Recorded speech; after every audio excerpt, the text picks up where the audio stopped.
Salut les Charlots, on se retrouve aujourd'hui pour une nouvelle vidéo présentation de la nouvelle voiture de Quentin qui roule tous les jours. Exactement. Qui est une Toyota GT86. Et oui, j'ai changé ma Mini Cooper S F56 pour prendre une voiture d'homme comme ça. enfin une vraie voiture de sport. Voilà. Les bonnes roues sont motrices. 200 chevaux en propulsion.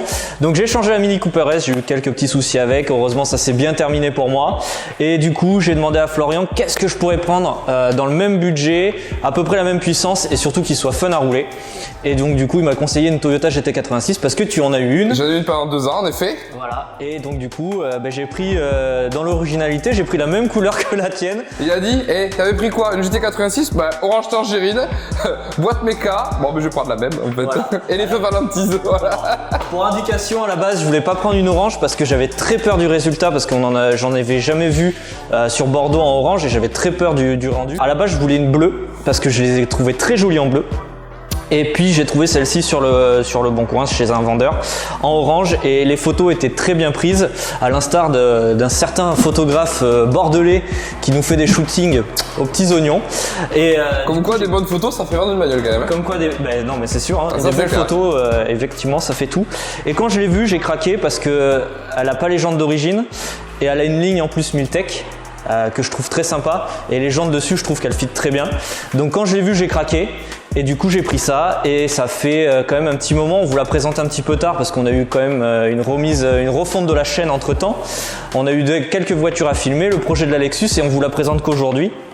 Mais ouais, j'ai voulu passer là-dessus et j'en suis très content et ça fait depuis le mois d'août que je l'ai et je pense qu'elle va rester une petite année entre mes mains parce que le nouveau projet derrière est aussi cool. Je vais avoir bientôt 30 ans et pourquoi pas me chauffer sur un truc encore plus gros que celle-ci et beaucoup plus énervé on va dire. Plus de puissance en fait. Plus de puissance, mais on n'en dira pas plus pour le moment. Qu'est-ce qu'on peut dire sur cette voiture du coup? C'est une GT86, tu la connais très bien d'ailleurs. Si je vous invite à voir la vidéo que tu avais fait à l'époque il y a 2 ans pour présenter la tienne, qui était un peu plus modifiée que celle-ci.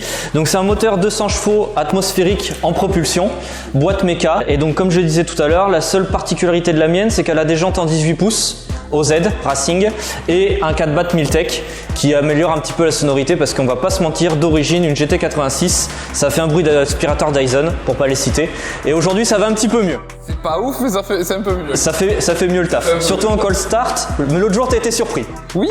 T'as été surpris. En fait faudrait qu'elle reste tout le temps en cold start la caisse. Exactement. Voilà, carte cold start, 25 litres au 100 tout le temps, mais c'est pas grave, elle fait un joli bruit. Au moins elle fait un joli bruit. Donc voilà, c'est mon nouveau daily, j'en suis content et puis on va aller faire un tour avec pour vous présenter ça. Et tout à fait. L'ergonomie de cette voiture sur la route et surtout le châssis qui est quand même très très cool. Qui est l'argument principal de cette voiture parce que les chevaux il en manque un petit peu, on vous expliquera ça à l'intérieur mais il en manque un petit peu et surtout ça glisse plutôt pas mal. Oui, voilà. C'est la meilleure caisse école pour apprendre le circuit à glisser. Voilà. C'est vraiment la meilleure caisse pour ça. Et il y en a qui ont fait l'expérience parce qu'il y a quelques spectateurs aujourd'hui qui nous regardent, il y a une GT86 en face de moi et Dieu sait qu'elle est mangée par les ronds-points. Voilà. Et les ronds-points sont mangés par la voiture aussi. Et les ronds-points sont mangés par la voiture. Il doit y avoir un peu de peinture sur les ronds-points du côté de Libourne, tous ces coins-là là-bas. Il doit y avoir un peu de ronds-points limés là-bas. Voilà, allez on passe de suite à l'intérieur. Allez go.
On est à bord de la GT86, on va vous présenter ça très rapidement, assez sobre, ça respire quand même un petit peu la sportivité. Avec... Je crois que t'allais dire que ça respirait la qualité et je vais te dire non. Donc ça respire la sportivité, on a quand même un joli volant gainé en cuir avec les surpiqûres rouges, les 3 compteurs que moi je trouve très cool avec le gros compte-tour au milieu qui est quand même assez intéressant. Petite option que j'ai en plus qui a été rajoutée sur la voiture, j'ai un manomètre de contrôle qui m'a dit température d'huile, température d'eau, enfin tout ce qu'il faut savoir sur la voiture qui a été rajouté dans l'aération, c'est très bien intégré. Et puis après on a le classique, hein, le poste, Bluetooth, radio, CD, MP3. D'ailleurs si on regarde, quand on clique sur Map, ça met système non installé, donc c'est gros rat. Faut dire ski au bout d'un moment. Il n'y a pas le GPS de base. Il n'y a pas le GPS. Il faut le faire installer. Mettre le bouton et tout, faut juste payer 500 balles pour qu'il l'active. Exactement. Aujourd'hui, on va pas se mentir. Le téléphone, on le clipse ici, on met Waze et en avant. Évidemment, mais ça fait un peu quand même. Ça fait un peu cheap. Ouais, voilà. On va pas se mentir. Malheureusement, la finition de la GT, alors c'est une voiture qui est pas chère, encore un coup quand même. Enfin, une voiture neuve dans les 30 000 euros, c'est pour ouais, 30-35 000, ouais. Donc forcément, c'est pas ouf quoi. C'est pas. Et encore. Là. Ouais, après c'est bien fini, tu vois. Là, il y a du cuir qui est reporté ici, à l'intérieur des portières. Oui, en fait, c'est pas du cuir ça. Non, là c'est pas du cuir, mais ici et sur le bas du haut-parleur et surtout le passage de haut-porte ici. T'as fait enculer la caméra de Karl. Hop là, salut les abonnés. Et surtout, ce que moi j'aime beaucoup, c'est le start and stop. Donc qui est ici avec un bouton bien volumineux, on voit bien que c'est ici. La boîte, on en parlera en roulant, mais moi je trouve que la boîte est hyper agréable à conduire. Avec le bruit qu'elle fait. C'est quand même... On sent que c'est mignon. Tu sais, les ingénieurs de chez Toyota, donc Toda-san qui est l'ingénieur chef du coup de la GT86 et de la nouvelle Supra du coup, il a fait les 2 caisses. Il a quand même sorti, les gars, on va se calmer un peu 2 minutes. La meilleure boîte du marché aujourd'hui c'est la MX5 et la S2000, il faut faire aussi bien. Bon, c'est con, il a pas réussi, mais sinon on n'est pas loin quand même. Pour rouler des MX5 de temps en temps, bizarrement parce que tu m'en prêtes, et une GT86, on s'en rapproche fortement. Après, c'est pas la même voiture en soi. Non, mais même par rapport à une S2000, vraiment. Alors une S2000, j'en ai pas roulé, donc. La boîte elle est vraiment parfaite. Cette voiture, il y a plein de défauts, mais la boîte est vraiment parfaite. Et on sent qu'ils ont vraiment voulu se rapprocher. Qu'il manque encore de ce côté vraiment ultra précis de la S2000, par exemple, ou de la MX5. Les rapports engagés sur les MX5, je trouve que c'est encore plus précis. Tu les sens encore, ouais. Il y a un feeling meilleur. Il y a un feeling qui est un peu meilleur. Après, c'est très bien, hein. Et ici, les boutons magiques. Les fameux boutons magiques. Donc il y a 2 boutons. Il y a l'ESP off. Si vous appuyez longtemps sur l'ESP off, ça désactive tout. Et le VSC Sport qui est pour moi un mode un peu bâtard parce que quand il est désactivé, la voiture a tendance à mettre des coups de raquette qui sont pas forcément agréables et je préfère honnêtement désactiver le ESP off, même si aujourd'hui je mets pas des glisses à tous les ronds-points, mais il est moins traître. Il prend moins en traite, on va dire, le conducteur. Je préfère rien avoir qu'avoir quelque chose qui va te rattraper à un moment donné et que je vais pas prévoir. En fait. Je suis d'accord. Pour avoir testé les 2 modes, et le premier mode c'était celui que je mettais parce que VSC Sport, on se dit bon ben on va s'amuser. J'ai pris 2-3 coups de raquette, ça m'a calmé. Et après quand j'ai découvert qu'en appuyant quelques secondes de plus sur le bouton ESP off, ça déconnectait tout. Et là pour le coup la voiture était beaucoup plus simple à rouler et beaucoup plus simple à rattraper en cas de souci. Et en fait c'est ton niveau de pilotage qui va plutôt travailler plutôt que de l'électronique. L'électronique qui va tenter de te rattraper et tu veux pas anticiper le rattrapage et te mettre un vieux coup de raquette. Voilà pour l'intérieur. Le seul bémol pour moi sur cette voiture, je m'en fous qu'il n'y ait pas les sièges chauffants, mais du coup il n'y a pas les sièges chauffants. Il y a une petite particularité, c'est que j'ai pas les sièges full black parce qu'ils n'existent que sur les sièges chauffants. Et il y a ce petit rappel rouge qui est en soi très joli parce que rappelle le rouge de l'ensemble, mais le rouge est vraiment marqué par rapport à la voiture qui est orange et c'est pas forcément très sympathique. La mienne, je voulais absolument les sièges chauffants, alors parce que je suis un gros aficionado des sièges chauffants. Après dans la région, je joue tout le temps avec ces chauffants, j'aime avoir le cul au chaud. C'est goût de luxe ça, monsieur. C'est ça, c'est pour ça que je vois la Lexus. Exactement. C'est surtout les sièges en effet full black sont vraiment très beaux quoi. Enfin... Ils sont vraiment très jolis. Bon, on s'en accommode hein, et ils sont très confortables. Par contre, petite chose à dire, ils ont fait 4 places, mais concrètement, à part des enfants, vous mettez rien derrière. Pour le coup, si vous voulez emmener des amis, surtout s'ils sont grands, laissez tomber parce que derrière là, moi je suis pas très grand et déjà le siège est assez reculé et là vous passez pas les jambes concrètement. Voilà. Sinon, vous pouvez aussi amener des ennemis. Parce que du coup, ils sont tellement mal assis et qu'ils ont la tête dans le toit. Vous pouvez aussi les emmener sans problème. Eux ils vont kiffer. Voilà. Ils vous détestent déjà, donc de toute façon, on est plus après. Bon, avec tout ça, on va les rouler un peu ? Ben oui, quand même. Allez, c'est parti. Le seul truc qui est bien sur le GT86, c'est quand tu roules avec. Allez, on va aller vous montrer ça. Nous voilà à bord de cette petite GT86. Parti faire l'essai routier, comme il se doit. Comme il se doit. Allez. Oh la puissance! Oh putain! Non, pas du tout. Parce que s'il y avait un vrai moteur, ce serait en effet la meilleure voiture du monde. Je vais pas critiquer le moteur, parce que pour moi, c'est une voiture qu'il faut introduire. Et ça parle à Karl, introduire. Oh, introduire. Et c'est une demi en plus. Ah, je pense qu'il va pas la garder au mental, celle-là.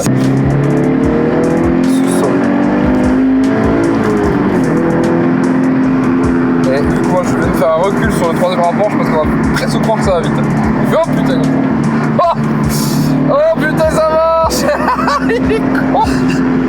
Mon Dieu, quelle puissance! Par contre, ferme ta fenêtre parce que sinon ça va faire du bruit, ça va être insupportable. J'ai cru que t'allais dire par contre, ferme ta gueule.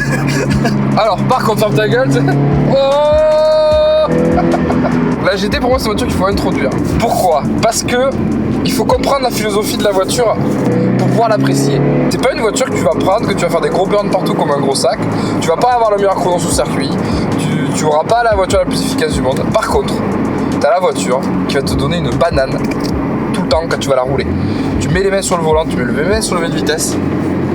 C'est un bonheur. Moi, ce qui me fait plaisir, sincèrement, c'est que l'autre jour, elle était au garage, j'ai pris la MX-5 et tu l'as roulée. Oui. Et j'ai aimé le petit message que tu m'as envoyé en me disant putain, la GT86 c'est quand même un délire. Mais oui, parce que cette voiture, moi, ça va faire 2 ans que je l'ai vendue, là, en début d'année. C'est une auto, mine de rien, que quand je la reprends, j'ai l'impression d'être à la maison de suite, quoi. Y a pas de, tu vois, j'ai pas de temps d'adaptation comme certaines voitures où je dois m'y remettre, attends, il y a un truc pour arriver à jouer avec, tu vois, t'as pas ça. C'est une voiture, tu reviens dedans, et de suite elle t'accueille en fait. En fait, elle est tellement bien faite que c'est elle qui s'adapte à tout ce que tu dois faire. Tu vois? Ah oui. C'est pas toi qui vas t'adapter, c'est pas toi qui vas devoir faire plein de choses. C'est juste normal ce qui se passe avec, tu vois. C'est ça en fait le truc. Et j'ai pris énormément de plaisir à la reprendre l'autre soir parce que je me mettais des glisses partout. J'ai l'impression de revenir comme il y a 2 ans quand je mettais des glisses partout avec la GT. Alors soi-disant c'est facile. Moi je me suis pas encore. J'en ai tenté quelques-unes, mais je prends pas encore. Voilà, j'y tiens.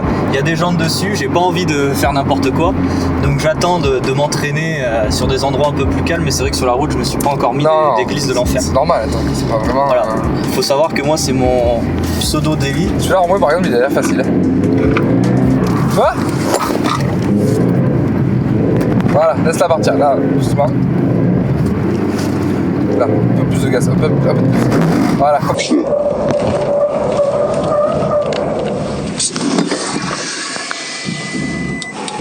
ça. Tu sais que j'ai l'impression d'être un Fast and Furious 3, tu sais, quand il s'entraîne dans le port là, qu'il encule complètement la GT là. Là, autant dire qu'on a failli l'enculer quand même. Mais non, large. Le trottoir est quand même. L'avantage de faire ça sur des ronds-points comme ça, c'est que ça t'apprend bien. Donc voilà, donc ça on le gardera. Vous verrez mes expériences de premier tour de rond-point avec la GT, avec le copilote à côté qui me dit mets plus de gaz. Mets plus de gaz. Alors que d'habitude c'est ce que je fais trop. Et on l'a vu là, j'ai dû mettre un peu trop de gaz, trop de volant. T'as pas été assez rapide au volant.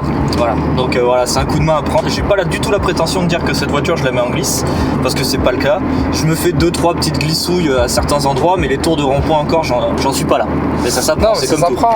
Il y a rien qui est inné. Le pilotage, c'était inné, ça se saurait. Hein. Même les plus grands champions, même les Lewis Hamilton, ils prennent des cours encore.